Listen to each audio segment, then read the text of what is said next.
We're going to get started first by slating my name is Clarissa Myrick Harris, and I am the interviewer for this History Maker interview. Carrie Lane is the videographer, and the staff and potential staff of History Makers are the observers. Dr. Branham, we're going to start first of all by you telling us your name. Charles Branham. Could you give us your first, middle, and last name? Charles Russell Branham. And would you spell your name, please? Charles, Russell, Branham.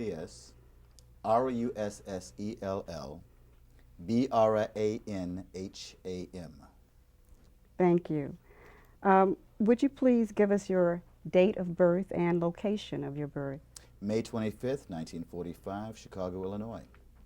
And today's date? Today's date is January the 8th, I believe, 2004. Yes, it is. Would you tell us your occupation? I'm a teacher. And your position? I teach at the University of Chicago Laboratory School. It's a high school in Hyde Park in Chicago, associated with the University of Chicago. Okay, thank you. Now I'm going to ask you a few questions that may sound a bit frivolous, People magazine-ish, but we find that they're good at just creating a nice little rapport and comfort zone for the interviewer and interviewee. 5 questions. What's your favorite food? Banana cream pie. I like that as well. The time of year which you find most enjoyable? Autumn. Color? Blue. Vacation destination? Tuscany. Favorite phrase or saying? God gives burdens, also shoulders. Please tell me about your family background now, starting with your mother. What was her name? My mother's name is Charlotta Branham. She was Charlotta Hurd. She grew up in Memphis, Tennessee, lost her mother at a very early age and her father shortly after, so that her older sister was her mother as well as older sister. She came from a family of 4. She was the youngest. Twins, a boy and a girl above her, and then a considerably older oldest sister. She went to Lemoyne College. She's a skilled pianist, and she met and married my father when he visited her in Memphis, Tennessee. Would you spell her name for us, please? Her first name is Charles, which I did not learn until I was probably in my 40s. Charles. Etta, E-T-T-A is her middle name. I always assumed it was one name. Now, how would you describe your mother? You've given me a great summary. The best Christian I've ever met. My mother's pet phrase is, "Cast your bread upon the water." She's not one of those censorious Old Testament Christians. She's a New Testament one who believes in forgiveness and welcoming. And how was that conveyed to you early on? Mostly just by observing the way in which she responds to other people. My mother has a wealth of friends. My parents broke up when I was 8 and she moved to Memphis, and I grew up in Memphis. My mother remarried when I was in college to a man who lived in Chicago, so she moved back to Chicago. She'd been away from Chicago for well over 20 years, and yet she rekindled friendships with people that she knew when she was married to my father. My mother is very close to my father's first wife. Interesting. My mother's the second wife. How would you describe her childhood? I don't know a great deal about her childhood. I do know that her mother died in a terrible stove accident, was burned when she was a young girl. I do know that she was a young lady who took piano, and when she was in high school and in college, she was the chief accompanist. But I must confess, we've not talked a great deal about her youth. I imagine that they were striving lower class, but obviously they were able to save enough money so that my mother and both of her sisters got college educations so that they all became teachers. And my uncle, who was my role model, was a postman, which was one of the best paying jobs for an African-American male, north or south. And do you have any stories? Do you remember any stories about that particular uncle that sticks in your mind in My terms of Uncle his Leon experience? was a wonderful man. He was a couple of years older than my mother, and his sisters adored him. All three of his sisters adored him. And he was the kind of man who was always around the house fixing something. When I joined the band, he got a trumpet for $50 from the thrift shop. He had 4 kids. All of them are college graduates. One of them is a doctor and an inventor. I never heard him use foul language. I never saw him raise his hands to anybody. The strongest thing he ever said was, "You make my heart tired." He's the kind of man who'd come by the house, pick up myself and my sisters, and and have his 4 kids, so that his wife and my mother could have a break, and he'd take us for the day.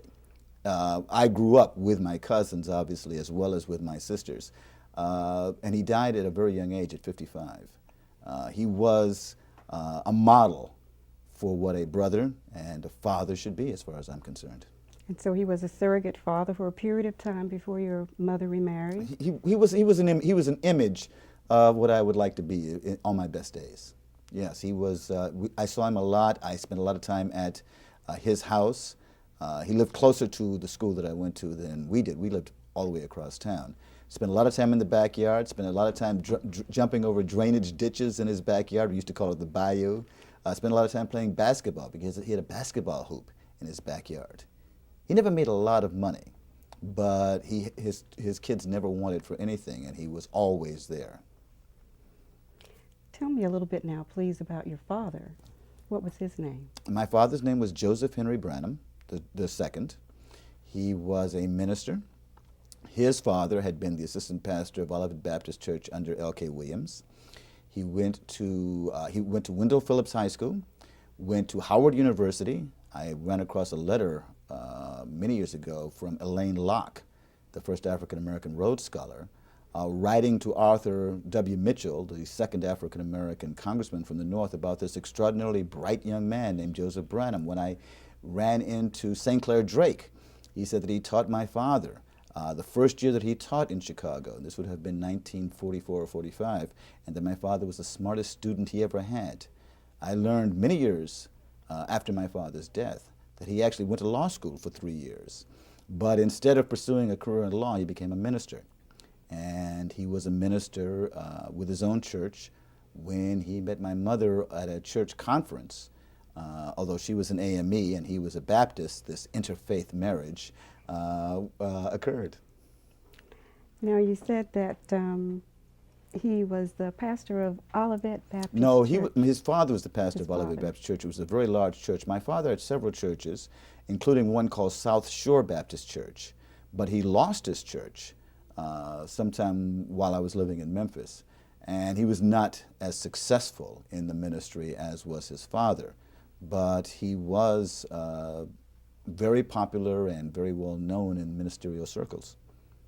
I didn't ask you to spell your father's name, please, before we proceed. Joseph Branham.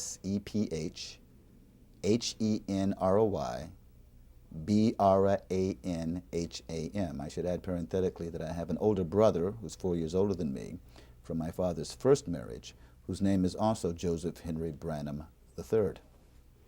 And did your father grow up here in Chicago? I don't know exactly when my father arrived, but I know he was born in Texas, in Denison, Texas. And he came to Chicago as a young child with his father. Sometime around, I know it was before the race riot of 1919, so he would have been somewhere around 4 or 5 years old, but I don't know his exact age when they came to Chicago.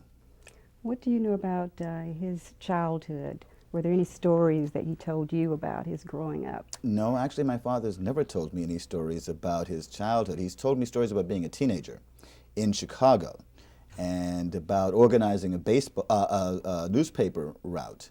And he would hire people, and at the end of the day, he'd actually pay them more money to assist him in delivering newspapers than he actually made on delivering newspapers. And he was explaining to me that sometimes you have to pay the cost to be the boss. But he's not told me a great deal, or he told me about his brother and his activities as dishwashers. But I don't know much about their early childhood in Texas. How would you describe him? Charismatic, very handsome, an eloquent dresser, wonderful speaking voice. We're going to stop here for a moment.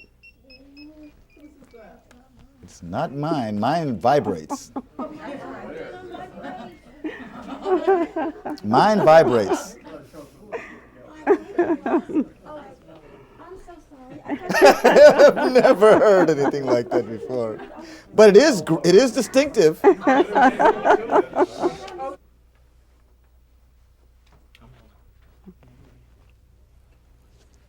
Dr. Branham, could you tell us about your grandfather, your paternal grandfather? My grandfather, Joseph H. Branham, came to Chicago at the behest of L.K. Williams. L.K. Williams was probably at one time the best known African American minister in America. Olivet Baptist Church claimed at one time the largest membership of any Protestant church in the world. Whether or not that was true is absolutely unverifiable. But certainly he was president of the National Baptist Convention, and so he had extraordinary political connections. In fact, Republican circles would often use the annual conference of the African American Baptist Church to disperse money, funds, to black ministers in behalf of the Republican Party. When L.K. Williams died in 1937 in a tragic plane crash, it was in one sense the end of an era in terms of the African American church. While they were at the funeral for L.K. Williams, half of Olivet Baptist Church burned down. And my grandfather, who is of course now the pastor of Olivet Baptist Church, became dedicated to rebuilding the church. And the day after he had rebuilt the new wing, and they'd opened up the new wing of the church, he died. Oh, that's sad. So his entire life was wrapped up not merely in Olivet Baptist Church, but also as the second in command to Dr. L.K. Williams. He never wanted to be the pastor, just to be the liaison for L.K. Williams. You had mentioned that your grandfather was a very dynamic person. What were some of his accomplishments and some of the community activities that he performed while he was Well, one of the alive? ones that he was most involved with was, of course, organizing the Ida B. Wells housing project, which was, of course, a model housing project in the early 1930s for African Americans, and creating a housing project which is essentially what we would consider middle-class housing today. But certainly that's not what Ida B. Wells and many of the public housing projects have in fact become. But churches in those days were surrogate employment agencies.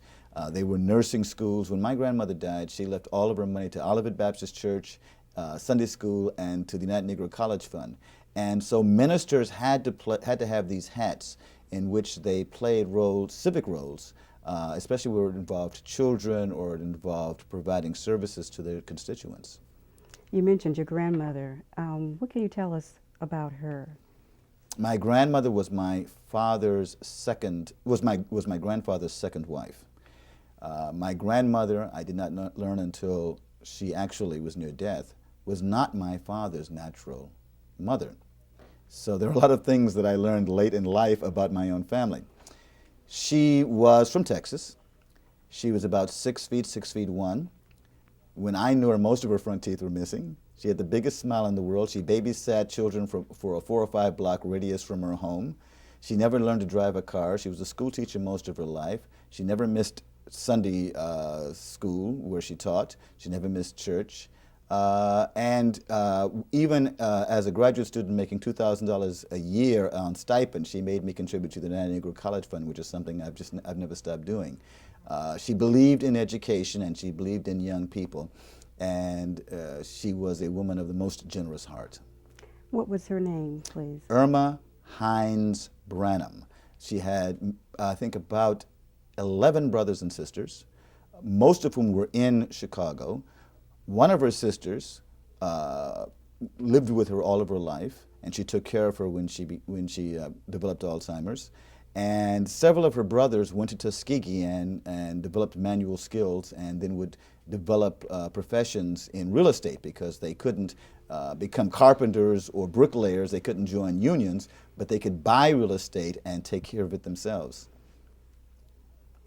And what other ancestors do you know about in terms of your family, in terms of who they were, where they lived, and their contributions to the community, to your family? Well, my sister's a much better historian than I am, and she's traced the family tree as far back as the Sioux-Saponian Indians in western Virginia.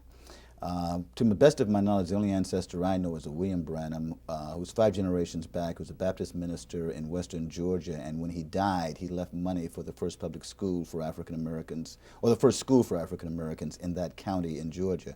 So apparently ministers go back at least 5 generations, and also contributing money for schools. There is a Branham Drive, by the way, in one of the historically black colleges, but the college no longer exists. What was the name of that college? Bishop College.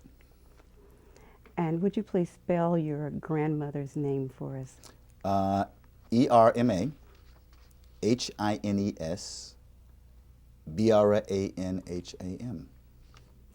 Are there any family stories or legends or sayings that stick out in your mind now, things that you refer back to even now? I don't know if there are any family stories or sayings that I really use as resources. I must confess, I've probably heard family stories, but not one that comes immediately to mind. But in terms of your aunt, Well, I will tell you one. My grandmother was the first black seamstress at Hart, Schaffner, and Marks in 1921. And she was the first black seamstress, perhaps not the first black seamstress, but one of the first black seamstresses, because she passed for white. And I had the pleasure of telling that story to the president of Hart, Schaffner, and Marks last year. and would you tell us, please, what Hart, Schaffner, and Mark is? They were and still are, I believe, a clothing company, and they make suits, and mostly men's apparel, I believe. Did you know your grandparents on your mother's side of the family? No. Both my father and mother, my grandfather and mother on my mother's side were dead, and my grandfather on my father's side was died before I was born.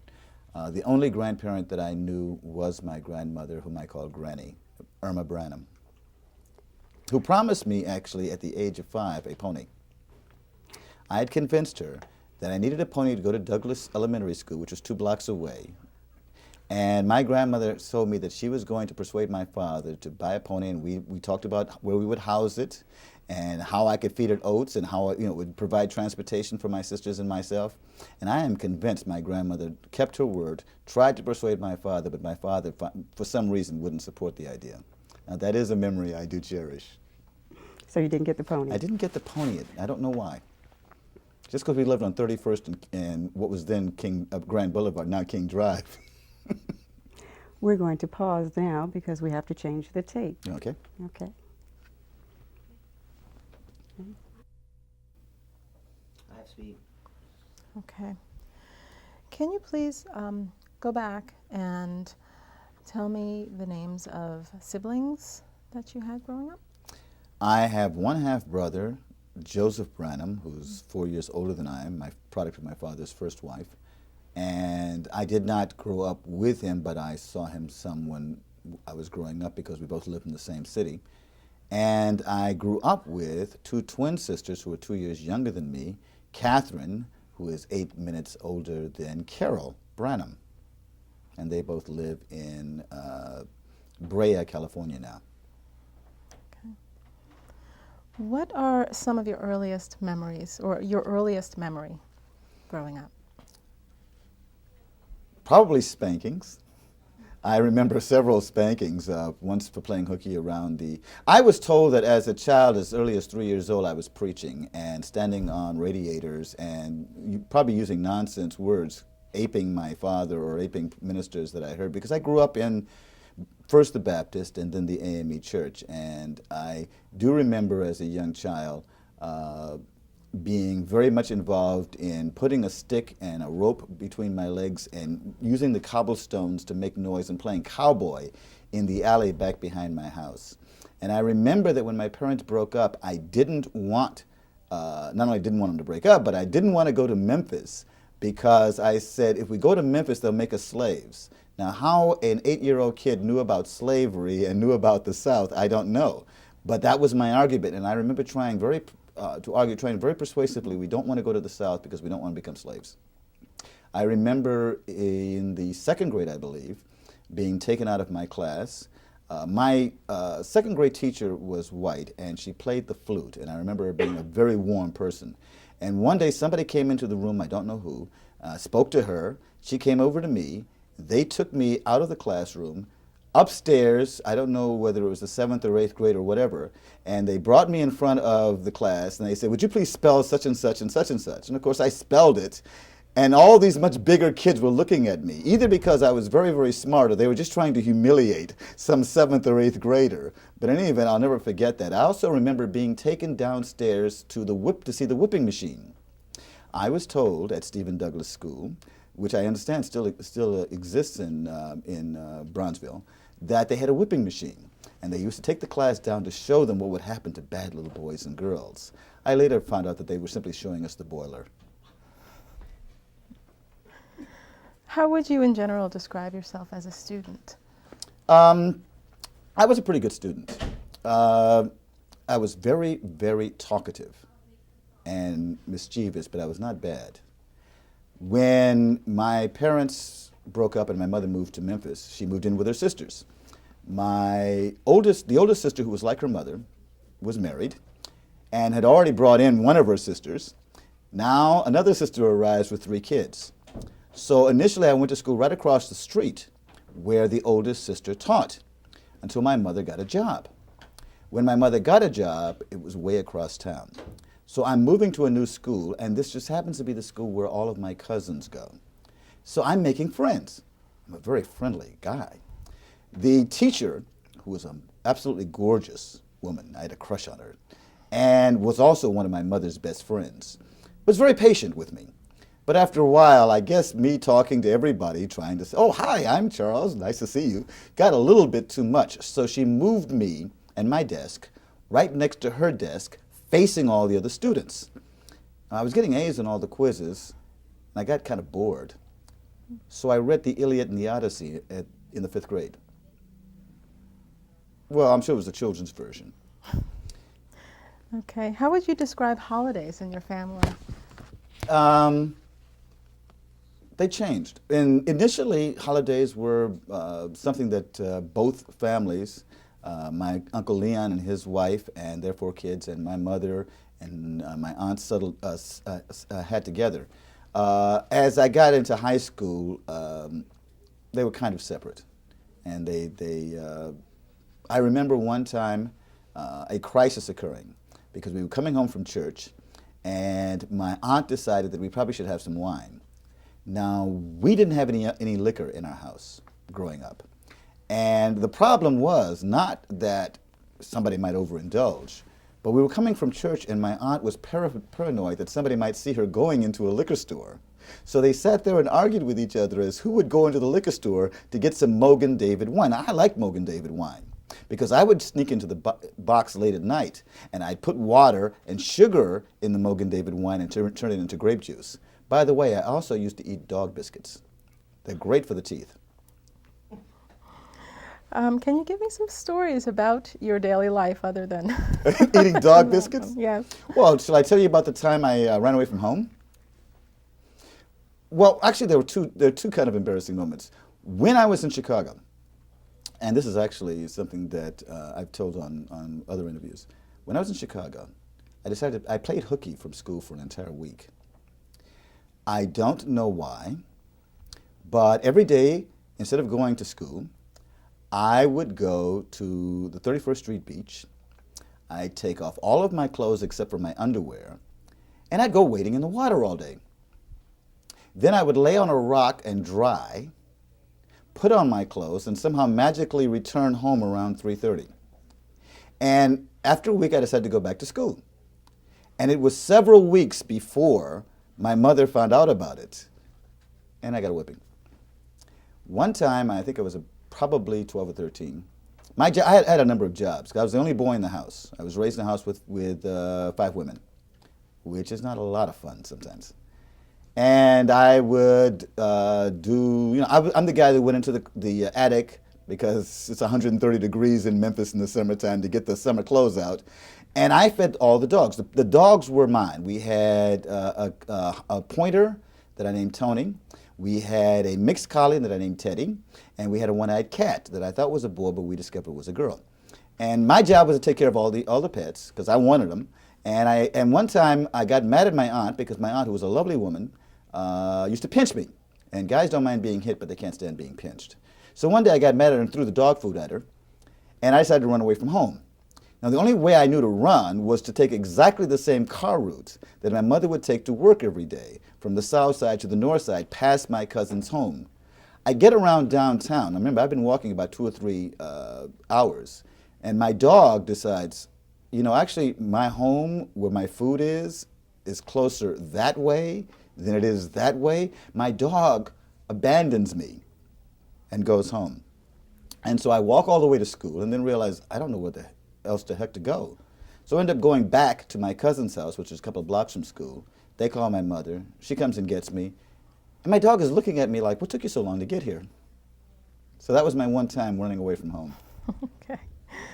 We're going to take a sensory approach. Can you tell me what sights, sounds, or smells remind you of growing up? I remember Greece because my mother used to cook cold water cornbread. And you cook it on the stove. And you put newspaper in front of the stove because the grease pops. I love to read. So I didn't get a chance to read the morning paper. I mean, children, they built actually a part of the house. Uncle Johnny, who was my aunt's first husband, was so wonderful that when my mother moved in with 3 kids, he built an additional room and, slides and gym things in the backyard. So I had an idyllic childhood. But that meant that there was a second little table where the children ate away from where the adults ate.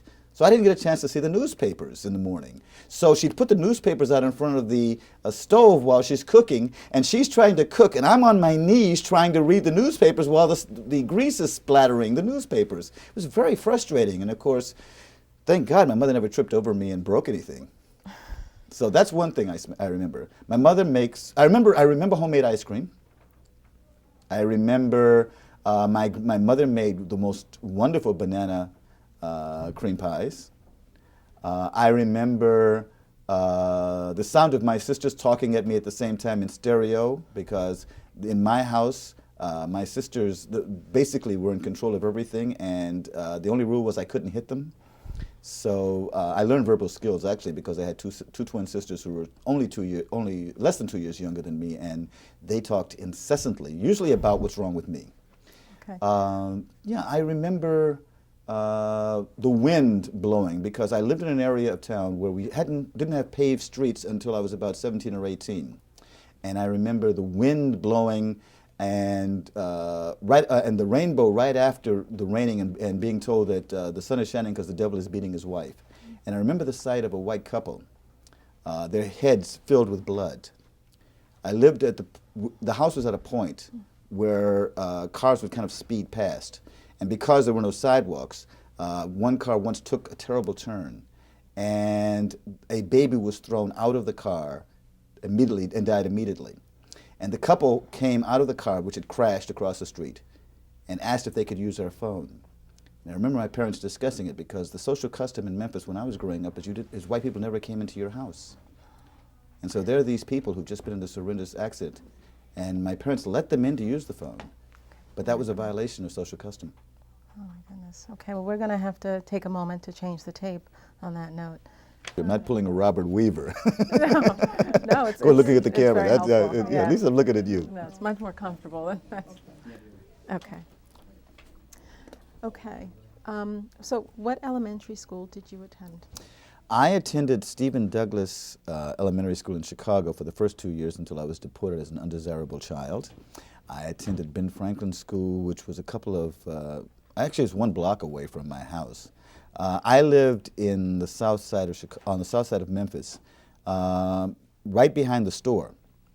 And in fact, I think one of the most tragic parts of my life is there was a store which was run by Chinese, which was right behind, and I never knew their names. My mother referred to them as the Chinamen, which gives you some idea of the kind of archaic divisions that occurred in Memphis at that time. Then when I was about the 5th grade, I transferred to Manassas High School, School, which was the second oldest school in Memphis, and I stayed there until I graduated 12th grade. And were there any teachers there that influenced you? In interesting ways, yes. There was a Mr. Barber who was a friend of my mother's, who was also a football coach, who used to carry a big leather strap under his sports coat. And many of the male teachers did. And he taught me geography in the 7th grade. And if you missed 5 questions on the quiz, you got 5 licks in the hand. And of course, he hit you very hard and your hand swole up. And of course, the worst thing to do would be to pull your hand away, because that's the normal reaction as the strap is coming down, because then you got really mad. And what would happen quite often is the first semester, I think almost invariably, I was the only person sitting. And everybody, including my cousin, who herself became, who's now a retired school teacher, got 5 licks in the hand. The second semester, a guy named Charlie Davis, I'll never forget Charlie Davis because he didn't go to high school at Manassas, transferred in, and Charlie Davis and I would then be the only students who'd be sitting there. And I've always thought that I owe Manassas a great deal. I mean, I got to be class president, I got to hold all these kinds of offers and be in all these clubs, and nobody ever waited for me after school and beat me up because I didn't get whipped by Mr. Barber. He was one of the teachers that really inspired me. There's another teacher that was a biology teacher of all people, who inspired me in a kind of ironic way, because he always talked about golf and how African Americans should get into golf, and this would be about 30 years before Tiger Woods. So could you tell me more about the kind of student you were in general? A nerd, a terrible nerd. In the first place, I was incredibly skinny. I weighed about 118 pounds. And I wore big, thick glasses so thick that I was probably legally blind. And I'd been wearing glasses since I was 2 years old. Very shy. I was one of those guys who had lots of friends. For example, I was a senior class president. We had the senior dance. They played the senior song. Loretta Shores comes up to me and says, "I'd like to dance with you, the senior song." We dance, and then she says at the end of the dance, "I just wanted to dance with the senior class president, the senior song. Now I can dance with who we want to." And she walked away. I was everybody's friend, but I had no girlfriend. I was the editor of the newspaper. I'm editor of the yearbook. I was the president of the Honor Society. I was a member of the top social club, but only because the guy who ran the social club was, again, a friend of my mother's. So actually, my cousin, who was older than me, got to come in as a pledge through me, not the other way around. Okay, we're going to take a break there. Sure. We have to change the tape again. So thank you. But he was a gifted musician. Amos' neighbor used to run him out of the band room because he wouldn't. That's not about me. That's about Isaac. Oh, okay. Okay. Okay. We were talking about your high school experience. I was wondering, could you tell me, were you involved in sports and other extracurricular activities? Actually, I was probably the least gifted athlete in the world.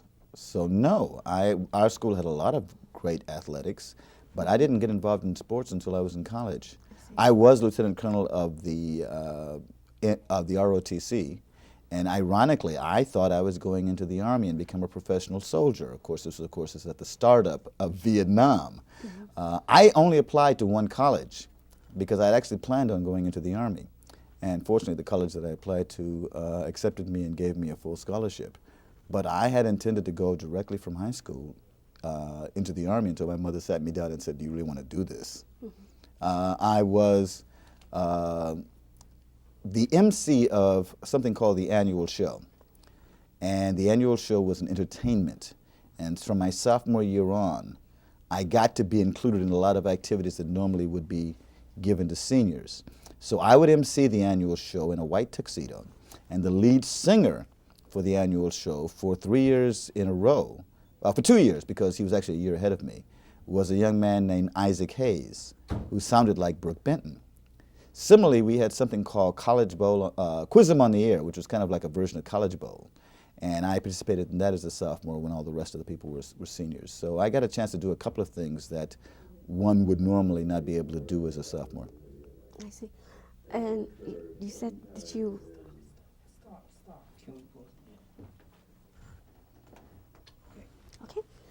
All right.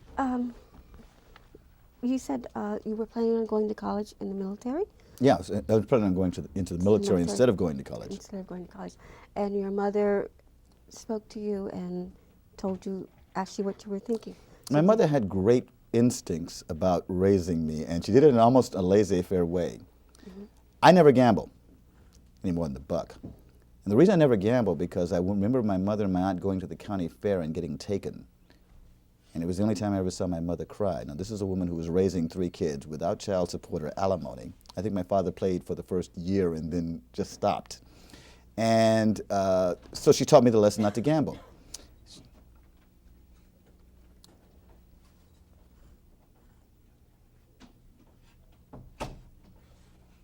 Similarly, she never told me not to go to the Army.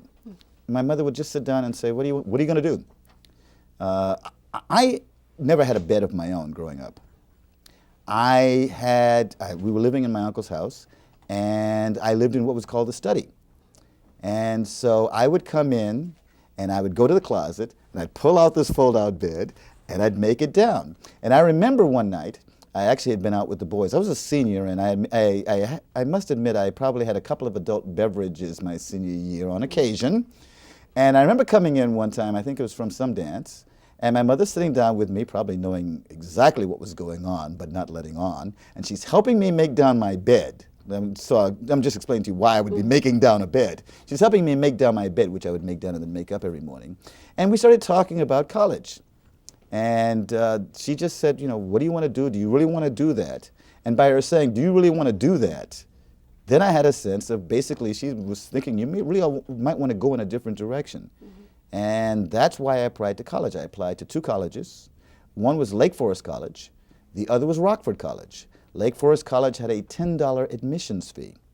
Rockford College had no admissions fee. So I filled out the application and completed it to only one college. See, my mother had a way of also explaining to me how poor we were. For example, I never had a driver's license until I was 23 years old, and in graduate school. And the reason was that it didn't make any sense for me to get a driver's license because I couldn't get insurance because we couldn't afford it. So my mother had a way of informally making decisions for me that turned out probably to be in my best interest, without ever saying no. When you went to college, what was your major? What did you study? I had a political science major. I was going to be a lawyer. And I had a political science professor who was a former New York Supreme Court judge. He was incredibly boring. And you basically memorized and memorized. And then my sophomore year, this charismatic history professor came along named Gordon Ross. And there was another professor named Russell Plank, who was a very, very troubled and problematic person. He was an alcoholic, he was gay, he was from the East Coast and an elitist. But he thought that I was one of the 3 smartest students he had. So between Russell Plank, the elitist, who only taught to two or three people, and Gordon Ross, this brash young intellectual from the West Coast who used to walk into class and throw all of our papers in the garbage can because they were all terrible and then walk out. Between these 2 guys, I fell in love with history. Because I guess in part I fell in love with the fact that they seemed to have some style. They weren't just simply reading their notes and droning on and on. So I got involved in taking all the history classes I could. I was a philosophy minor. I took philosophy from a man named Donald Walhout. Donald Walhout was blind. And his dog on occasion would walk him into the bus or walk him into doors, I think intentionally. And Donald Walhout had this incredibly precise mind, in part because he was reading his lectures from Braille. And I think it was the combination of a kind of an historical approach to philosophy as well as a kind of love for logic. I've always told my students, always take classes in logic. And the fact that the history teachers were very, very opinionated that kind of attracted me to a kind of cross. So I came away with a major in history and a minor in philosophy. I read one place that, in a quote that you did, that you said historians were a combination of an artist and a poet. And I thought that was wonderful. Could you expand on that a little bit more? Well, the job of an historian is to kind of weave together into some kind of narrative or some kind of tapestry the messy lives of human beings. if you have sympathy for people, you kind of leave some of the messiness in because that's their humanity. I don't like history which is absolutely about the abstract. On the other hand, I think I've spent more time being involved in social history of late, in which biography takes a secondary role to issues of gender and transformations of families and cultures. So I think that if you're a good historian, your interests do change over time. The areas that you research change over time. You don't want to get stale. You don't want to be the best person in the narrowest possible patch. But it is that balancing up of generalization and the personal anecdote that really makes history come alive for people. I see. Could you tell me, when did you become interested in Black studies and Black history? Well, I grew up in the South during the Civil Rights Movement. I remember as a sophomore, again, I guess my sophomore year was the turning point of my high school career. I remember as a sophomore leading up a campaign for the March, was it the United Way, the March of Dimes? It was one of those major national fundraising things. I think it was March of Dimes. And I raised more money at Little Manassas High School than any other school in the city. And we had people canvassing out everywhere. And I remember walking so far that I must have walked into the wrong neighborhood, and a man spit in my face and said, "Get the hell out of here, you don't belong in this neighborhood." I remember going to the Malco Theater in Memphis, and you don't go into the front, you go around the side. And it doesn't say colored or Negro. There's just simply a picture of Booker T. Washington. That's how you know it's the black entrance. I remember going into stores where you could buy clothes, but you couldn't try on clothes or couldn't try on shoes.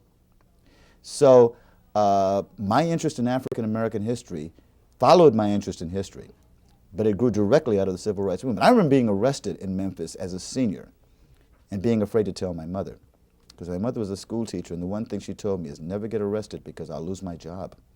And that was not an idle threat. They would fire school teachers if their children were involved in the Civil Rights Movement and could be identified. This was at a time when the Chicago Commercial Appeal was running editorial cartoons claiming that the NAACP was communist. I remember being part of the youth NAACP in Memphis as a senior, but I also remember debates with my best buddy, Roderick Diggs, who thought he was God's gift to love and who's now a physician in Texas. I was a lay minister in my church, and I remember inviting him to speak, and we had a debate in which he said basically he didn't think black people were ready for integration, that we weren't advanced enough, and arguing with him, even though he was my best buddy. No, that I was, we were all determined that the time was right for change. We had a family called the Lee family. They didn't have a lot of money. In fact, they lived behind the church. And there were like 12 or 13 kids. But several of the women in the Lee family were like the first family of the Civil Rights Movement of Memphis. They were very, very active. And so within my church were the people who got me involved in the Civil Rights Movement. I remember marching in Chicago when I was working here in factories in the summer with Dr. King. And so I remember that kind of change. I remember marching in Rockford, although I don't think there was much of a march, because when you have the entire college marching down the street in Rockford, Illinois, nobody's paying any attention. We're not really protesting anything in particular. We're just doing something symbolic. But another thing that affected me was that my sophomore year in college, Rockford sponsored a conference called Creativity and the Negro. And Gloria, what was Gloria's last name? She's no longer with us. Well, anyway, I know Brock Peters, Olatunji. I remember Reverend Gary Davis because he was pinching everybody's behind.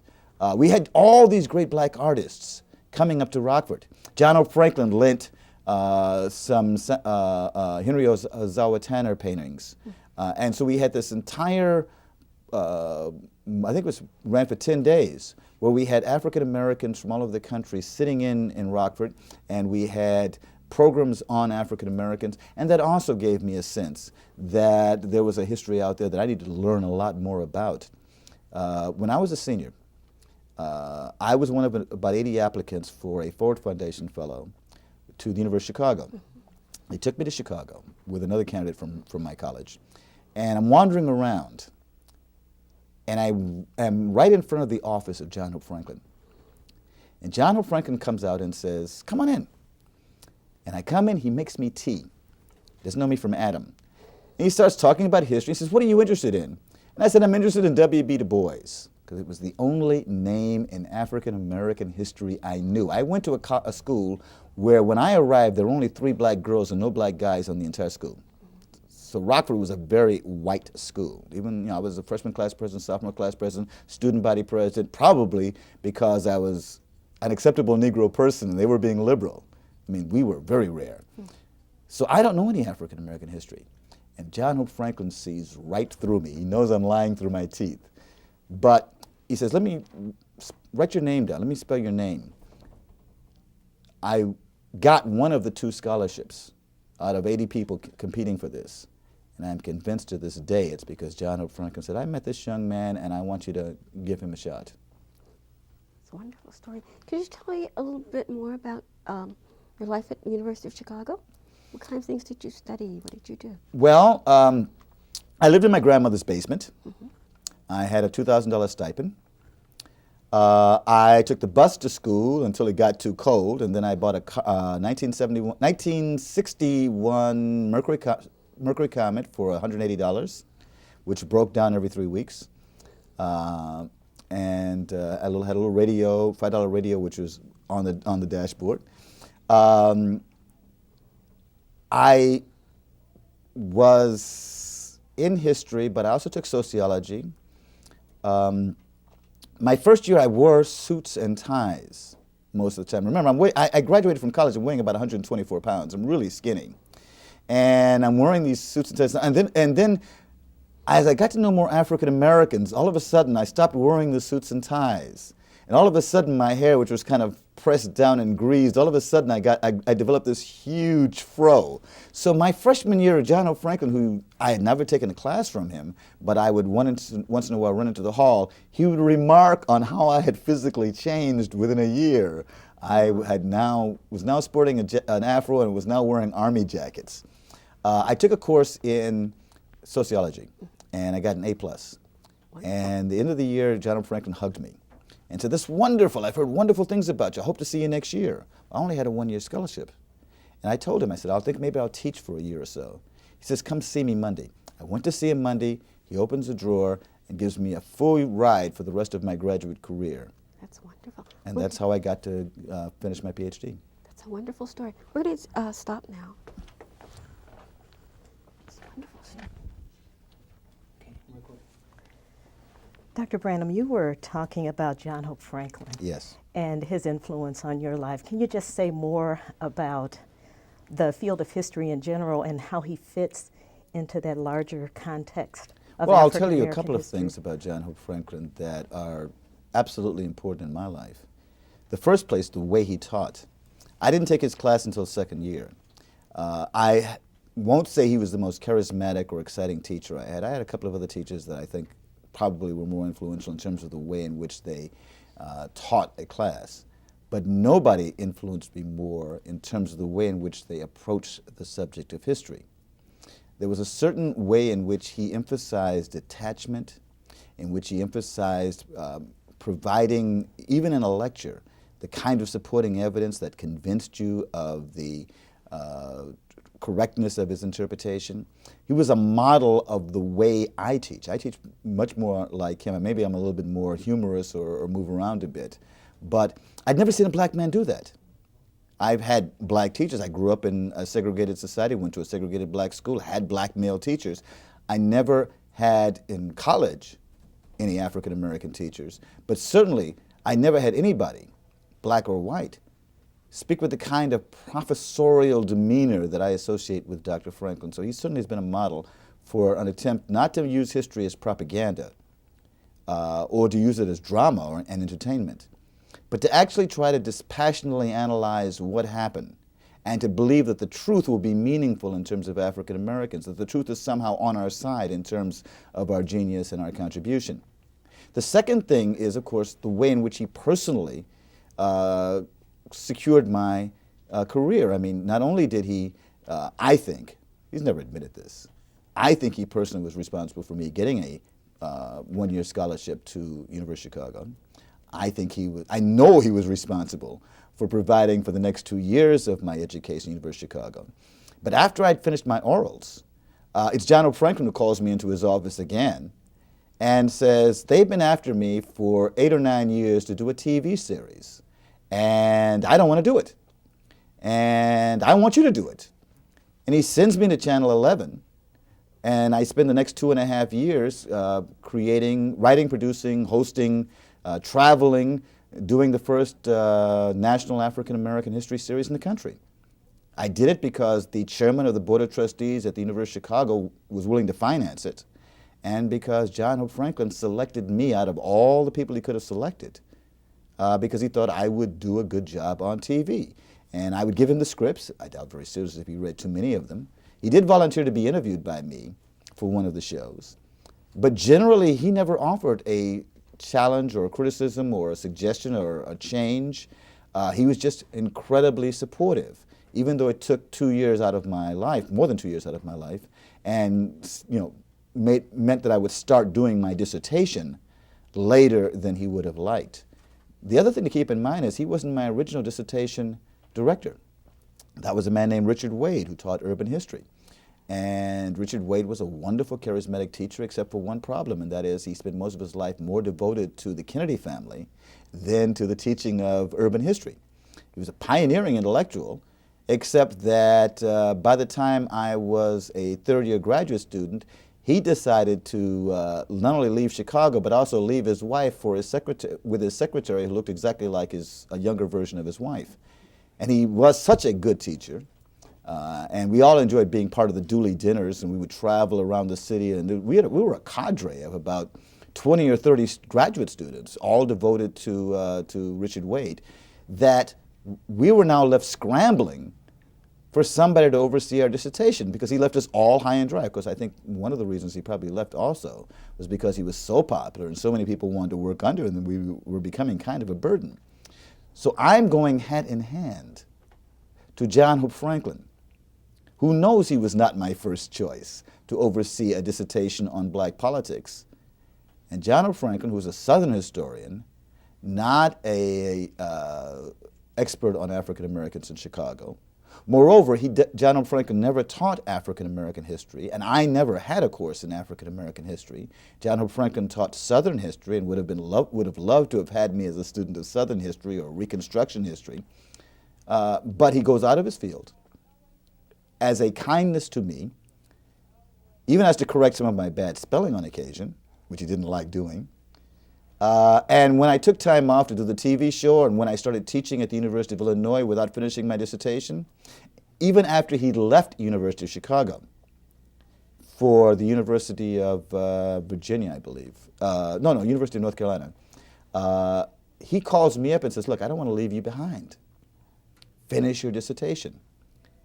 And he's at the University of North Carolina, and he flies in to chair my dissertation once, of course, it's accepted, and once, of course, it's in final form. And, of course, to protect me from other people overseeing my dissertation, asking me questions about my dissertation, to ensure that I'm going to get my degree. So if you want to know what is my model, not merely of scholarly demeanor and scholarship, but my model of personal generosity, it's John Hope Franklin. Okay. And I hope that I've done a couple of things for a couple of people that even begins to match what John Hope Franklin did for me. Well, it sounds like that was a major turning point in your life. What years are we talking about now in African American history? And I wonder what's happening in the nation at large that shapes your worldview also as a historian and teacher. You mean what changes are occurring in the study of African American history? Yeah, I'm thinking this is 1960s. Oh, the 1960s was extraordinarily turbulent. When I came to the University of Chicago in 1967, this was just before the Democratic Convention. I was in Grant Park. I remember, but I was not in Grant Park as a protester. I had a buddy from Massachusetts who was convinced that these people were crazy. And he thought that he just wanted to go and see what was going on. We get about a block from Grant Park. He just bolts out of the car and starts running down the street. The streets belong to the people. The streets belong to the people. All of a sudden, he just changes. So I spent a lot of time lost down there. For example, I go to the president's unbirthday party, and I walk up to a group of people. One is Norman Mailer, one is Jean Genet, and the other is Terry Southern. And I start talking to them. So everybody's in Chicago, and it's almost impossible not to be involved with interesting people in 1968. Also, we're sitting in the president's office at the University of Chicago. Well, I'm less concerned with sitting in the president's office and meeting some of the girls who might be sitting in the president's office in 1968. So Chicago is so rife with social change that you become involved with these activities. Now, there is a downside. There was this one guy, I guess he was about a year older than me, very, very friendly guy, radical guy, who was trying to get me to join the Du Bois Club. And I said, well, I'm really trying to study here. I mean, I was really a scared student. I didn't have a date my entire first year of graduate school because I was sure I was going to flunk out. I was sure I did not belong at the University of Chicago. I went to this little tiny school called Rockford College. Even though I had a Phi Beta Kappa, I didn't think it wasn't Harvard or Yale. And I went to a school called Manassas High School, which wasn't even the best black high school in Memphis. So I was scared. And so I didn't join a lot of social activities. I ate a lot of pizza, but I didn't join a lot of social activities. It turned out about the end of the year that this was a police officer, and because he pulled his gun on some of the people. So basically he was trying to recruit black people into a radical organization so he could spy on us. So there was a lot going on. I remember the day we had our first program for Malcolm X. And I read Malcolm X, the Ossie Davis eulogy from Malcolm X. There weren't that many black students, but there certainly were a lot more black students in '68 and '69 than had ever been at the University of Chicago before. And so we got to know each other. I got to know undergraduate African Americans. My sister, oddly enough, who was an undergraduate at the University of Chicago, because both of my sisters were National Merit finalists, and they're 10 times as smart as I am, was one of the few African American undergraduates that I spent no time with as an African American graduate student. And that's kind of unusual. Usually the graduate students are in their world and the undergraduates were in their world, but that's not the case. I spent a lot of time having lunch with guys who just got out of prison who were now graduate students and people who came from all over the South who were now at the University of Chicago because the University of Chicago was really recruiting African Americans. And so some of those friendships I've kept up until this day. So we were not segregated by undergraduate and graduate. And even though I was constantly committed to not flunking out, I got to know, and black students were very close to each other. We knew each other. We spoke to each other. We sat and had lunch together. We developed a sense of community that was very helpful to me my first and second year at the University of Chicago.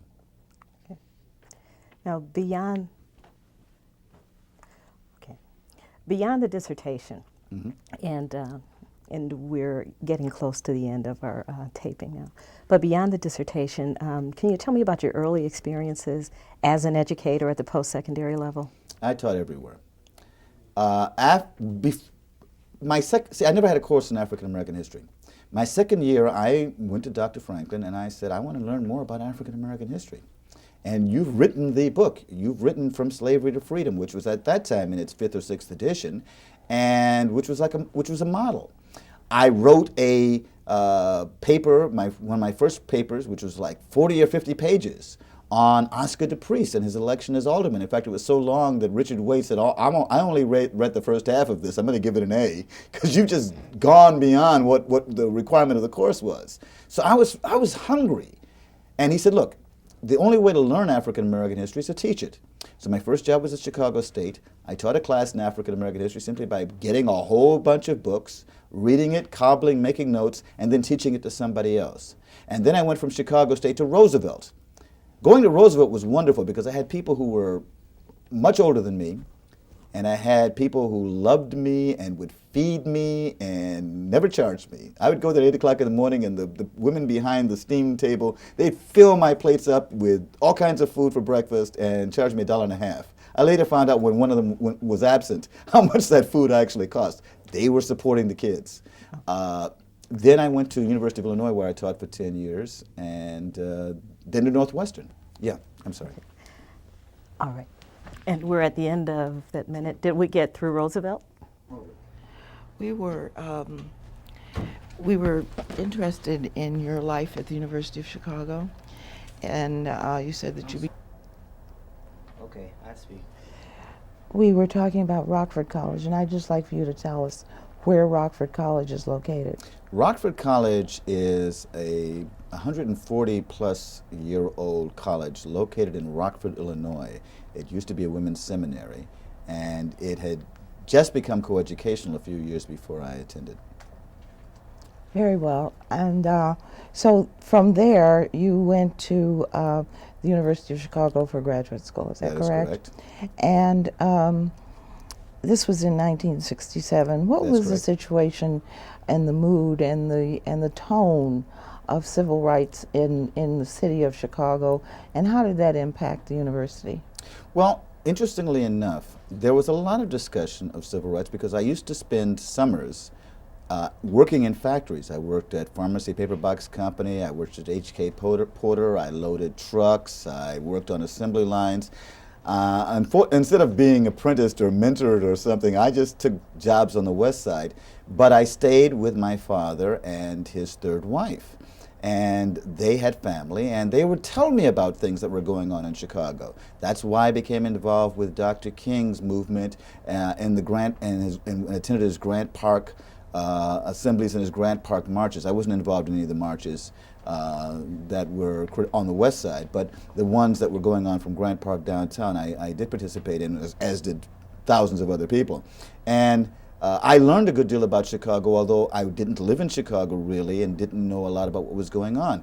I remember my first year there, you had, because everybody remembers where they were when Kennedy was assassinated. And I remember being in Rockford when Dr. King was assassinated that night. But I remember as a graduate student at the very beginning of my career, staying up all night to study for a history final and watching Robert F. Kennedy being assassinated. And it didn't occur to me that other people had probably undergone the same experience, but I remember seeing it because I'm watching TV and I'm studying at the same time, which is, of course, I don't recommend. And the next morning, I remember us all coming to the final exam. The teacher, Peter Novick, coming in and saying, I remember contributing money to Eugene McCarthy. I don't know if that was a good idea. Do your best, and just walking out. Contemporary events such as the Democratic Convention, student sit-ins, a growing criticism of Mayor Daley and machine politics, black nationalism. People were engaged in Marxism classes, and as I said before, I was so interested in African American history that not only was I teaching it in some of the local colleges, but I used to teach in the summer at something called the Communiversity, and that was at the Abraham Lincoln Center, and you'd got a variety of us who were either graduate students or hung around graduate students. We had one good friend who hung around the University of Chicago for 20 years, not seeking a degree, just hanging around the University of Chicago, and we would teach classes for free to people in the community. And you got to know these kinds of people, and you got involved, whether you wanted to or not, in some pretty exciting events. I remember one night, because I had a car. I got a car because I was standing on a corner at 2 o'clock in the morning, and 4 guys pulled up and said, "Come on, get in the car with us," and it scared me to death, and I figured I better get a car. Did not know how to drive. I learned how to drive after I bought the car. And so I had a car. And I remember, I think it was my second or third year, I get a call around 2 o'clock in the morning. Remember, I'm living in my grandmother's basement in a bed which we found in an alley. My bookcases were planters that we'd gotten from the alley. This is the west side or the south side? This is the south side. And a couple of buddies of mine, married couple, we need your car. So I drive to their house in Hyde Park. No, they live on 61st Street. I drive to the house on 61st Street because they need my car. And they're my buddies. And it's important. They then have me drive to around 35th or 34th Street. A Black Panther has been shot. And I have to pick up this guy, put him in the back seat of the car, because the police are looking for him. We drive him to, I don't know if I should say the name, Dr. Quentin Young's house, and he patches him up. Now, I knew some people who were Black Panthers. I knew people who were doing everything. But that's the kind of thing that happened, even to a person who thought that he was just sticking to his studies. in the 1960s in Chicago. I'd like to know, how did you know those people? How did you get Because involved I in had the Black friends who were Panther? I had friends who were involved in a variety of movements. I have a very good friend who was for many years a close assistant to a major congressman, who used to be a member of the Communist Party and used to be a major black radical. I had other friends who grew up in other parts of the world. For example, one of my buddies, when he arrived at the University of Chicago, was under indictment. He'd been a part of a radical movement in Philadelphia, and he'd been charged with trying to poison the members of the fire department. So we had a lot of very interesting black graduate students from all over the country, many of whom came with political consciousness. So these By the way, there was a very prominent first-year law student when I first came to Chicago, who later became a Chicago alderman, who was also under indictment for attempted murder. His name was Eddie Vidoliak. Oh, so these were associates of yours. No, I didn't know Eddie uni- Vidoliak, but I did know Tony Montero, who was others under that- indictment for attempting to poison members of the Philadelphia Fire Department. But these were others who you Yeah. came in contact with through your You schooling. could not help but be Right. friendly with virtually every black person who wanted to be friendly at the University of Chicago. First, there weren't that many of us, but there were enough of us so that we could meet, we could get to know each other, we could party together. We did a lot of partying, but I was the guy who had to go home early, and I was the guy who spent most of his time in the library studying. Were there any vestiges of segregation or racism in the city at that time that you can describe for us? Well, that's interesting because I didn't notice very much because I lived in the black community and wasn't that far from University of Chicago, and I spent most of my time at the University of Chicago, which is not a real world. I remember being pulled over by a police officer when I was working at Channel 11, and I was driving a buddy of mine who actually had been a graduate student at the University of Chicago in history with me. And he goes in and he looks in the back seat and he sees this long flowing blonde hair. And he goes to the window and he discovers it's a guy with a long mustache. And then he says, "What are you doing in this neighborhood?" And I guess that was one of the earliest instances of driving while black. Of course, on the other hand, I've had police officers put guns to my head and tell me they were going to kill me and get away with it. But they weren't white, they were black. Can you describe that? I mean, When I was working at Channel 11, I made a lifelong friend of a guy named John Tweedle. John Tweedle was a photographer for the Daily News. He was the first black director of a television station in Chicago. He was just a wonderful person, and he was my buddy. And his daughter was my first godchild. And John was always trying to fix me up with people, so he fixed me up with this young lady. And I think it was after I went to see Lorenzo Dow Turner. I was doing some interviews. I was in the neighborhood. So I drove by her apartment, rang the doorbell, and I got buzzed up.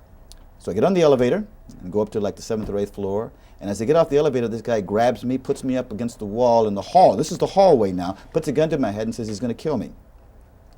And he holds me there for about 20 minutes. He explained to me that he's a police officer and he's going to shoot me and say I was a burglar and that he can get away with it. And it's probably my best performance. I've never been so calm. I figured if I begged, he'd probably figure I was a wimp and he would kill me. I figured if I ever got in his face, he probably figured I was a threat. He'd kill me. So I just explained to him how he wouldn't get away with it. Meanwhile, she's standing in the door screaming. After about 20 minutes, I guess he thinks better of it, and he leaves. And I find out, yeah, he was a cop. And he was also her ex-boyfriend. Now, I'd never even been out on a date with this woman. And she's going to get me killed. So I had a buddy of mine, because remember, at Roosevelt, a lot of policemen were students of mine. And I don't mean policemen who were spying on me. I mean policemen who were also trying to learn something about their culture. So I called up one of my ex-students who was a police officer, who was also later on Mayor Harold Washington's detail. And he investigated. He says, yeah, I found out about it. And he says, the guy is a cop. And he says, don't do anything. He says, the guy regrets doing it. But if you take it to internal affairs, they'll end up putting drugs in your car. So let it go. So as far as I know, that guy remained on the force for 20 years. could you please share with us a little bit about your dissertation topic and the research that you did in conjunction with your My dissertation was called The Transformation of Black Political Leadership.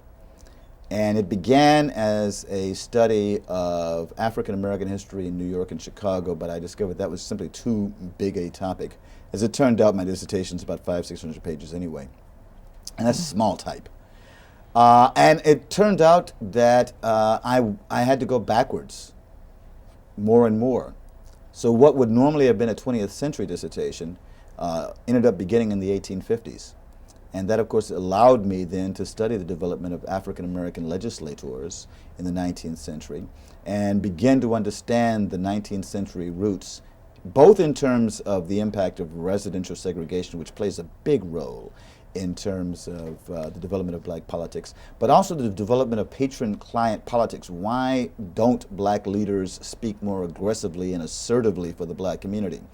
And so by analyzing 19th century roots, I could trace it up to about World War II, although the dissertation covers some people and some events after World War II.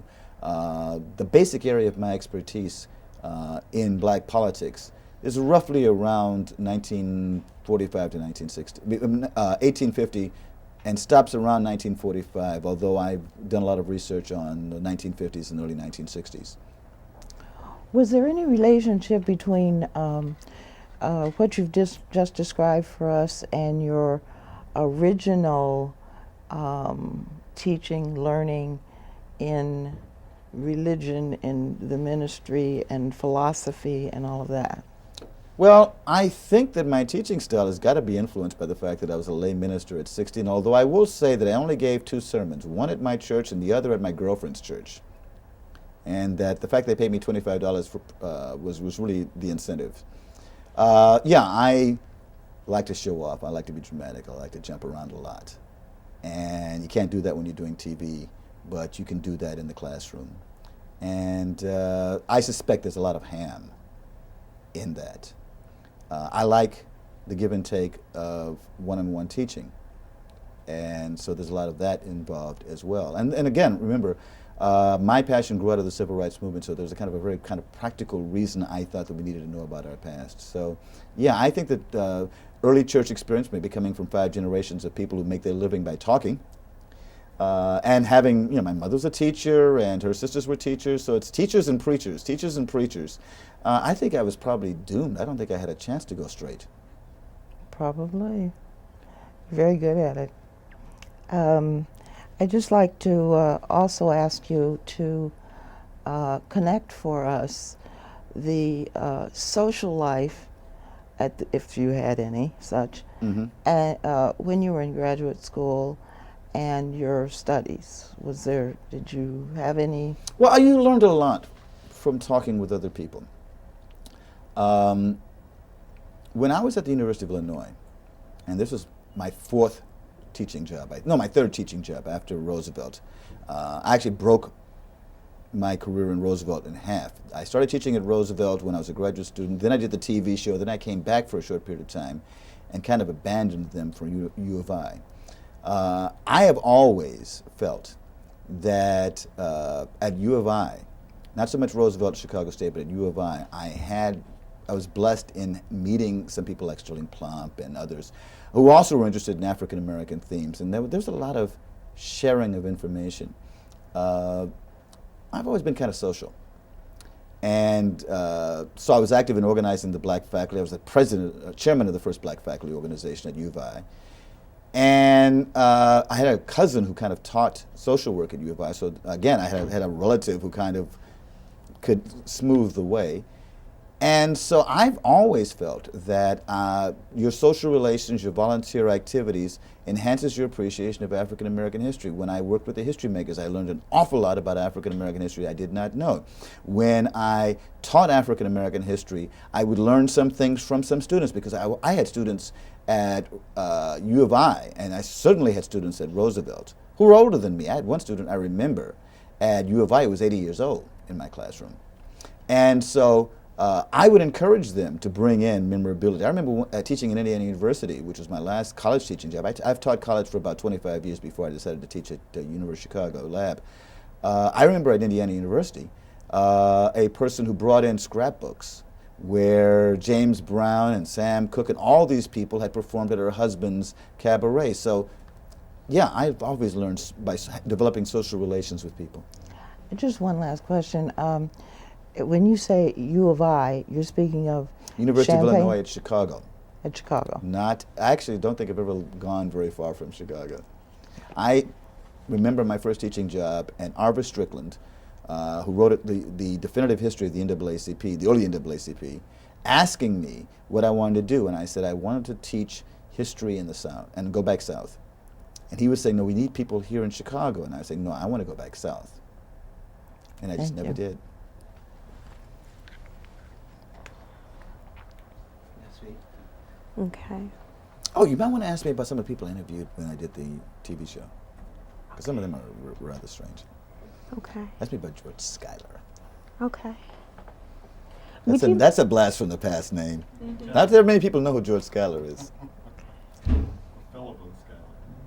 Yes, my sisters really identified with Philippa Schuyler because my sisters actually not only don't think that they're black, they don't think that they're Americans, they think that they're Martians. My sisters, even at 16 and 17, growing up in the segregated South, had European accents. Would you mind sharing with us what your experience was like producing the show that you worked with and what some of your memorable experiences were with interviewees? I had a great time. In the first place, I made money that was, for that time, a lot of money. The second thing is I didn't have to work for it. John F. Franklin obviously said, hire this guy. I walk in, they put me in front of the camera and they say, okay, we like you, we'll hire you. Then they put me together with a producer and got me an assistant. And I basically would sit down and write 2 scripts. The scripts are usually 8 or 9 pages a week. And then I'd film 2 shows. So I was basically doing 2 shows a week and writing them. And I was going around trying to get guests and things like that. And it was like a 24-hour job. And I loved every minute of it. There were a couple of things that were strange. One, of course, is I had to wear dark makeup. They decided I was too light-skinned to be a Negro. I had the right fro, but I wore what was called Negro number 2 makeup, which they assured me was the same makeup that Lena Horne wore. And if you see copies of the show, I look very much like Paul Robeson, I look like Laurence Olivier doing Othello. I mean, I'm wearing dark makeup, and it's obvious that I'm kind of wearing makeup. Secondly, because you got to write your own scripts, I got to do a lot of graphics, because there's nothing worse than one guy talking for half an hour. Well, I think the scripts were like 24 minutes. So the shows, half of the shows you never see me. You hear me, but we're going over slides. I mean, it was relatively primitive in those days. For example, the teleprompter was above the camera, and so they could kind of see me sometimes looking above the camera. But the pictures, the graphics that we came up with, and we would use 80 or 90 a show, were just extraordinary. It was wonderful to go into the office and see what we had pulled up for a show. Then, of course, I got a chance to travel around the country. I did interviews, and for example, we went to Memphis, my hometown, which, by the way, never aired the show, so my mother never got a chance to see it. But I got a chance to spread some money among some of my friends, arguing that they were consultants. Probably the best group of people I interviewed were in New York. Robert Weaver, John Henry Clark. I'm trying to remember one guy's name, but he was one of the architects of the NAACP's segregation strategy. But the most interesting by far was George S. Schuyler. I don't know if people know about George S. Schuyler, but George S. Schuyler was a Harlem Renaissance writer who'd written a relatively good novel, Black No More. He was a journalist, and a pretty darn good journalist. But somewhere around the 1940s and 50s, his contrarian nature, which was always there, George Schuyler wrote an article called The Negro Art Hokum in 1925, submitted it to the Nation magazine, and they searched around for a response to the Negro Art Hokum, and that's how they solicited Langston Hughes write his groundbreaking essay, The Negro Artist and the Racial Mountain. And of course, George Schuyler has never forgiven Langston Hughes for writing The Negro Artist and The Racial Mountain, which many consider the manifesto of the Harlem Renaissance, because of course Langston Hughes gets all the credit and nobody remembers George Schuyler. Somewhere around the 1940s and 50s, he became a fervent anti-communist, joined the John Birch Society. And so when I interviewed him, he was probably in his late 80s, and he spent the entire time trying to tear down Dr. King, who had died a few years earlier. He hated, he detested Dr. King. And so I'm trying to interview this man basically about the Harlem Renaissance, and he wants to talk about the sex life of Dr. King. He was an entirely despicable human being. In your experiences interviewing people and as an academician, what were some of the things that you found the most memorable about the leaders that emerged during these different time periods from the 50s forward? I'm not sure exactly what you're asking. Could you rephrase it? Memorable about the leaders that emerged? The leaders, right. You mentioned the most despicable thing about this person you was hard interviewing to call Schuyler was a leader. right. Okay. Okay. No, Schuyler he's an important person because he lived so long and because he was a writer of the Harlem Renaissance and he knew everybody. Right. And he knew everybody in journalism, which is very important, especially in terms of the Pittsburgh Courier's rise. But it was terrible to see such an embittered old man who had intentionally kind of distanced himself from the African American community. And this was at a time when we were all still very sensitive to the death of Dr. King. And he was trying to throw salt in that wounds. And I thought that was a terrible, terrible experience. And then when you contrast it talking to somebody like Queen Mother Moore, who knew Marcus Garvey, and she was, of course, in her 80s when I interviewed her, but she was joyous and warm. Of course, she wanted to be paid for her interview, and she had all these lists of demands. But when you talked with her, she just couldn't stop telling all the stories about the Garveyite movement. And so the contrast between these two people was like night and day. Who were your personal favorite leaders from the 1950s forward? If you were speaking in a conversation that's taking place 50 years from now, Mm-hmm. who would you speak about? Very near the top would be Robert Moses and Ella Baker. I think that they are arguably the two most important African American leaders in the civil rights struggle after Dr. King. Robert Moses because of his humility, because he represented the attempt to make sure that SNCC leadership didn't become a cult of personality. I remember interviewing Stokely Carmichael, and this was after he left SNCC after his brief rotation with the Black Panthers and after he'd moved to Africa.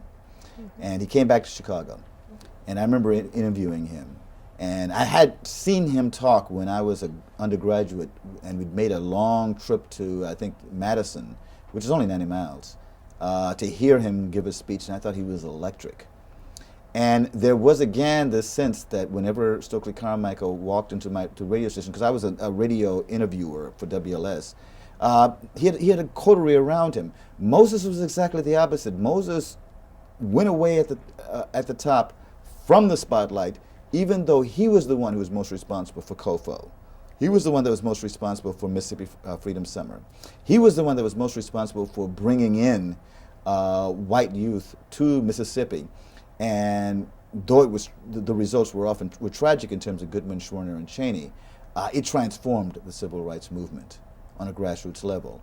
Ella Baker has been involved in so many movements, has been involved in organizing on so many levels, and again had that same sense. It's not about me.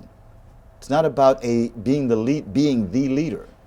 It is about the organizations. I think both of them represented to some extent not a contrast. Well, both of them to some extent do represent a contrast to the idea that the civil rights movement is Dr. King or Malcolm X or Whitney Young or Roy Wilkins or whoever you would think would be at the top. Of course, Malcolm X wasn't a civil rights leader.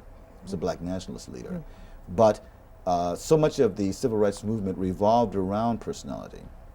and they were anti-personality, if you will, in terms of the way in which they envisioned the struggle. What did it mean to you to be awarded an Emmy for your co-production of The Black Experience? I wasn't there. I left TV, went back to finish my dissertation. I was at home. They offered, they said, come to the Emmys and, we'll pay for your tux. And I'd done that. I was at home, again, watching TV. I didn't expect to win, so why would I show up? And then they called my name. So I actually saw myself win an Emmy, but I also saw somebody else come up and accept the Emmy. And he thanked everybody, but forgot to mention me. And then they called me up the next day and said, I'm sorry, we forgot to mention you. Come up and get your Emmy. Why exactly did you not expect to receive the Emmy? Why would I expect to receive an Emmy? I mean, I thought, we were a 60 half-hour TV show. We were a class. This is a series in African American history. This wasn't a series about black people generally. This course began in Africa and ended in the 1960s. And each one of those scripts was about a discrete subject. And I did research, and again, in order for it not to be just a talking head, we had lots of illustrations, and sometimes I'd do interviews, but there was still a lot of talking heads. I didn't think it was the kind of thing that would go on TV. I thought it was more the kind of thing that they might use for a lecture in a classroom. So I didn't expect it to get an Emmy. Are there any questions that you think would have been important to ask you today that have not been asked? Anything that you'd like to share, perhaps, that you've not shared? Well, a couple of times I've been an expert witness, working with lawyers and working for the Washington administration. The various times I've worked for the Washington administration. I wrote the infrastructure plan for the Democratic Party. That was a fun summer. I was an expert witness for the Packard case when the Ward remap occurred, which of course gave Washington the 25 votes to really exercise power. That was a great experience because I got to work with Dick Newhouse. Putting together a couple of exhibits were also big, important events in my life. Putting together the Harold Washington exhibit and working with and beginning to know all kinds of factions, and believe me, we're talking factions, within the Harold Washington administration because it basically broke apart. Harold was extraordinary. And a couple of times I met him. For example, I had breakfast with Harold Washington the morning he was nominated. So that kind of stuff was fun and interesting because it's not teaching history, it's kind of playing a really, really minor role in African American history. Or you could have asked me about being a precinct captain. I have been a precinct captain. I've delivered votes. Your work at the Disabled Museum. DuSable Museum. Right. Actually, we don't know what the correct pronunciation is. We just know that from the late 1940s, early 1950s, when DuSable High School was opened, that people were committed to the idea that it never be pronounced disabled because then people would think that they were saying disabled and that they would use it as a slur against black people. So for that reason, DuSable has always been pronounced DuSable. So with your work at the DuSable Yes. Museum, what have you found the most rewarding? Well, I got involved because of Margaret Burroughs, so getting to know Margaret Burroughs is always rewarding, and I served on the board for a long time, and always considered myself something of Margaret's fool because I remember when it was beginning. I remember being in that building when it belonged to the county and was a field house and played handball there. I guess one of the most rewarding parts is seeing it expand and grow and seeing the Harold Washington wing come into fruition, although I will tell you that I left the board just as we were beginning to create the Harold Washington wing because there were so many people putting so many pressure. I even had ex-girlfriends calling up and asking me if I wanted to go to dinner. I decided it'd be a good idea not to be one of the people making the decision who gets the money. I wound up pretty quickly. When I see that finger, I stop. Time, yeah. So, when we ended, we were talking a little bit about your professional career and your work with the DuSable Museum, but Right. I wanted to talk to you a little bit just in terms of your teaching career. Right. How you spent a lot of time teaching at the university level, and now can you just tell me a little bit about that and what your 10 years at the University Well, of I have a Illinois? little bit of a penchant, so I decided to teach at a school that was 10 minutes from home, and it was purely by accident. I seem to have run out of places to teach. I taught at U of I for 10 years and then went to Northwestern. And when my mentor, or my biggest supporter, died, Leon Forrest, who was a wonderful novelist, I left Northwestern and taught at Indiana. And I was also working at DuSable Museum. I had left the board, and I got a call from one of my ex-students. I had actually been on her dissertation committee at University of Illinois, who was now the director at DuSable, and she asked me if I would help organize the archives. So I'm actually working 2 jobs, and that's kind of strange. So, and it's very time consuming. I remember at one time I was working 3 jobs because I started working at the University of Chicago. But the University of Chicago was just supposed to be 1 class or 2 classes. One of my place sisters, Dr. June Patton, was teaching at the University of Chicago at Lab, which is a high school, and she wanted to go to the Smithsonian for a year.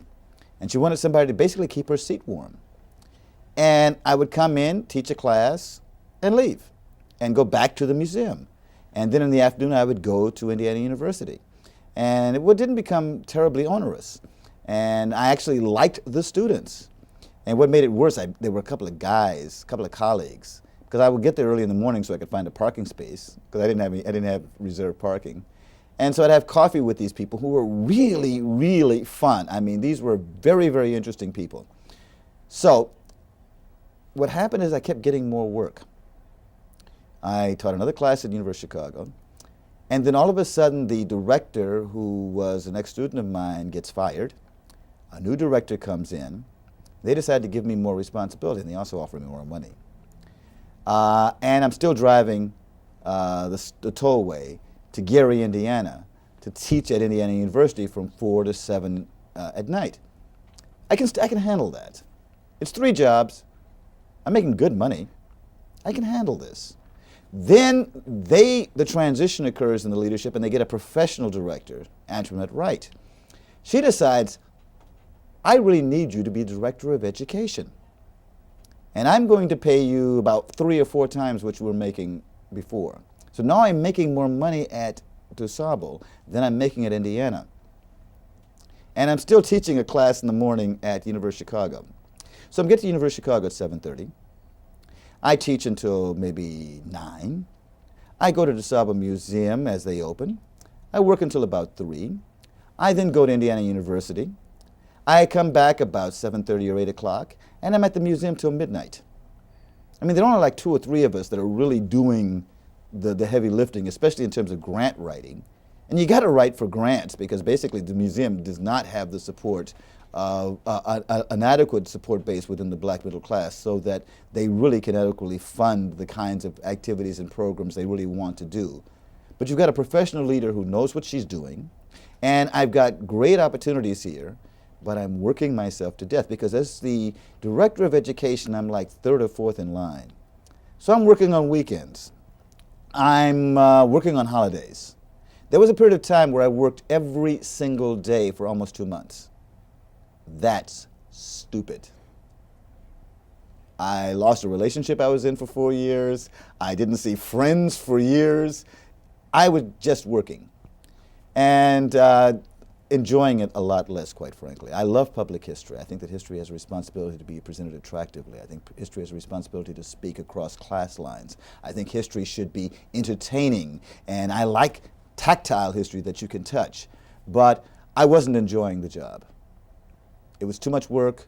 I was spending a lot of time in my car going to meetings downtown and whatever. And so, for some reason, I just decided at one time, okay, I got this one job at the University of Chicago. I leave about 11 o'clock in the, it can be a full-time job, and I can still leave about 11 o'clock in the morning. I've got these people who think I'm wonderful. I think I'm going to quit all these other jobs. And I've never regretted it. It's the most fun teaching I've ever had in my life. I mean, I have always enjoyed teaching, and I've been rewarded. I got the Silver Circle Excellence in Teaching Award at the University of Illinois, and I was the first African American to win that. So I know my students appreciate me. But high school students are different from college students. High school students whine. High school students tell you about their personal life, which of course I'm not interested in. And high school students really are grateful when you write a letter of recommendation. And their parents come and say, you know, you're really changed my kid's life. Now, of course, within a year, they'll have a college teacher who will change their lives again. But I discovered, after 25 years of college teaching, I really like high school teaching much better. You've taught a lot of students, college and high school, and you talked a little bit about the impact that Dr. Franklin had on your life.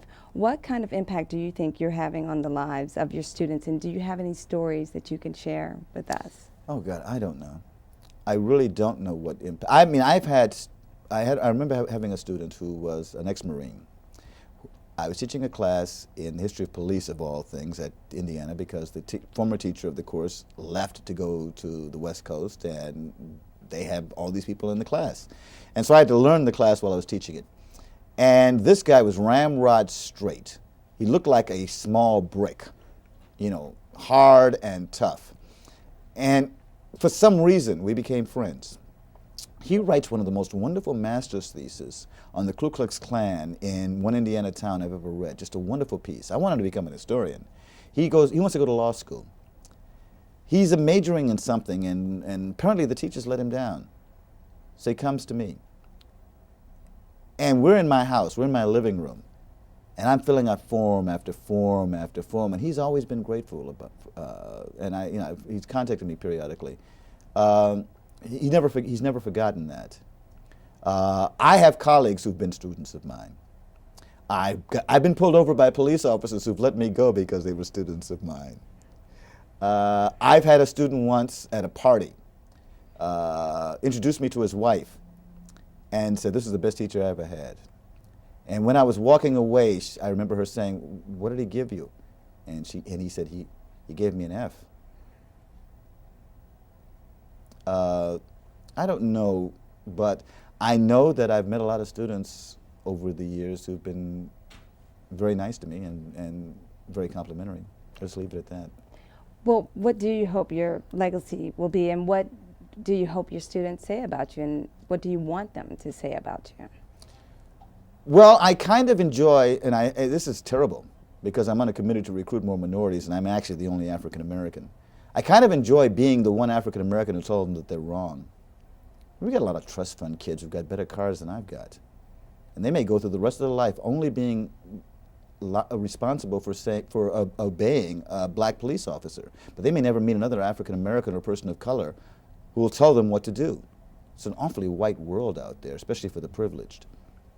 I like the fact they know I'm smarter than they are and that I can challenge them. I like the fact that I can do things for people who can't do anything for me.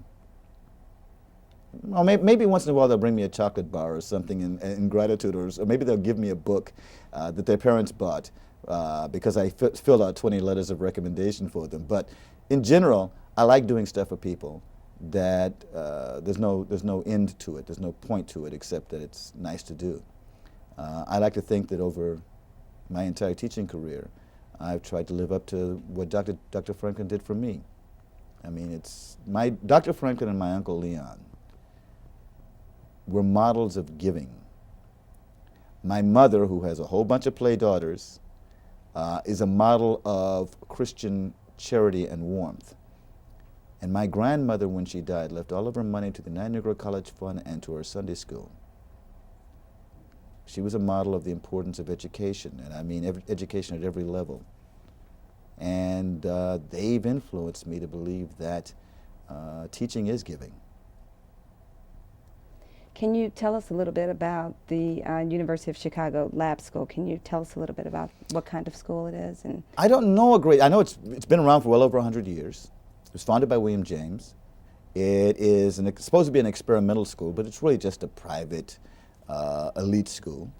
I get these genius kids every once in a while, but I also get very well-rounded kids. I also get kids who have disabilities, who have, wonderful minds but have a problem with this or a problem with that. It teaches you flexibility. One of my guys is a Rhodes Scholar this year from Yale. Another one of my guys that graduated last year was a state soccer champion, and he went to Harvard. I love the fact that I've got students at Harvard, Yale, Princeton, Stanford, And they tell me that I was the best teacher that they had. I like that colleagues come to me and tell me that their children that I taught say that I was the best teacher that they had. I like the fact that somebody that I don't even know at a party will come to me and say, I was talking to such and such person, and they said that you were the best teacher that they ever had. And they're all lying, because I'm sure that they've said that to a whole bunch of teachers, but it makes me feel good. But if they were being honest, what do you think it is? They weren't being honest, they were being complimentary, but maybe once in a while a student thinks that I was a good teacher. Well, what do you think it is that makes you the best in someone else's Because I'm having fun, and I never do the same thing twice. It's like jazz. I mean, I love all kinds of music. I don't like a lot of country and western, but I even like Hank Williams. I think that I got into history because I'm a relatively eclectic person. I'm about that wide and about this deep. So I can change up. Right now, I gave him 15 definitions of America, 15 interpretations of America. And I'm having them try to come up with an argument against several and in favor of one. Now, they can download from the internet a perfect paper in response to the designed paper that I just came up with. God bless them. What advice do you have for people who may be interested in pursuing a career in history? Have a trust fund. I never really thought very clear. I mean, if I'd really been thinking pragmatically, I would have gone into law. I was a pre-law major. Or I would have found a way to stay in TV. I've never worked a day in my life because I'm having fun doing what I'm doing. And for somebody who wants to go into history, make sure that you enjoy yourself. Make sure that the story moves you. Make sure that you can get excited about something. The payoff is in the knowledge. And it helps also if you like a good story, because if you're willing to slow down and listen once in a while, human beings' lives are filled with the most exciting stories you can imagine. I am a devotee of the science section of the New York Times. I love it when somebody in the Tribune or the Sun-Times or the New York Times or the Washington Post has this little piece about some part of history, world history or American history, but especially African American history, linked to a place that nobody knew before. So I'm constantly learning history every day, even if it's only by reading the papers. As an expert in African American politics and history, have you ever considered a political career? I once thought about running for office, but then I took a nap and I felt much better. By the way, I am an expert in African American history, in African American politics in Chicago, because I was a judge one by the U.S. Circuit Court. I'm an expert in African American history in Chicago because my latest work as an expert witness was in defense of the black building contractors, a case that was very recently decided. So I feel kind of immodest saying that I'm an expert. But at least somebody else says that I'm an expert in the legal system. Is there anything else that you want to add that perhaps we didn't touch on? Well, I am very grateful for the fact that I have friends, very close friends, that I see all the time, that I made when I went to college 30-some years ago. And that, you know, we hang out at each other's houses and go on vacations and play hooky every Easter. And it's nice that I've been able to, I feel very blessed that I've been able to enjoy that kind of friendship. The other thing is that my mother is still alive. My mother has the most wicked sense of humor. And she's a great date. So, and also I have another family. My buddy Ed, whom I didn't like and whom I argued with all the time, he was another black person who was in the freshman class at my undergraduate school at Rockford. And he flunked out and went to the Air Force. And then when he came back to Chicago, he decided he might look me up because I was the only person he knew. And we've been friends for like 30 years. I'm godfather to his son. I'm a member of his family, and when his mother died, I'm very proud of the fact that I was listed as one of her children. Thank you very much, Dr. Branham. Thank you.